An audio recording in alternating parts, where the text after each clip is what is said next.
দুইজন মেয়ে ওয়াটার স্লাইডে চড়তে যাচ্ছিল। ঠিক তখনই তারা উপরে তাকিয়ে ভয়ঙ্কর কিছু দেখতে পেল।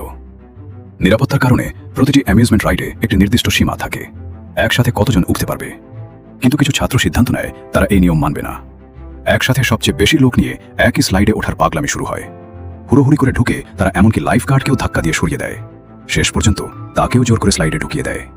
পেছনের ছাত্ররাও কিছু না ভেবেই একের পর এক নিচে নামতে শুরু করে। কেউই বুঝতে পারেনি একটি ভয়াবহ দুর্ঘটনা তাদের অপেক্ষায় আছে। কয়েক মুহূর্ত পরেই স্লাইডের কাঠামো ভেঙে যায়। তিনজন সরাসরি নিচে পড়ে যায় ভেঙে পড়া অংশসহ। অ্যামিউজমেন্ট পার্ক সঙ্গে সঙ্গে জরুরি পরিষেবায় ফোন করে। দমকল কর্মীরা পৌঁছানোর আগেই অনেকেই ক্ষতিগ্রস্ত স্লাইডে আটকে ছিল, আর তিনজন ইতোমধ্যেই প্রাণ হারিয়েছিল। উদ্ধার কাজ শুরু হয় এরিয়াল সিঁড়ি দিয়ে। অনেকে এতটাই ভয় পেয়ে গিয়েছিল যে কান্নায় ভেঙে পড়ে। একজন ছাত্র তো ভয়ে জমে গিয়েছিল, নড়তেই পারছিল না। অবশেষে সবাই মিলে সাহস দেওয়ার পর সে সিঁড়ির দিকে এগোয়।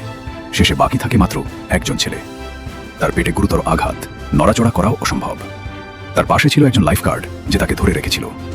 দমকল কর্মীরা ছেলেটিকে নিরাপদে নামিয়ে আনতে সক্ষম হয়, কিন্তু ঠিক তখনই লাইফগার্ড যখন সিঁড়ির দিকে এগোচ্ছিল, হঠাৎ স্লাইড খুলে যায়। একটি মেয়ে পা পিছলে যায়, সে নিচে পড়তে শুরু করে।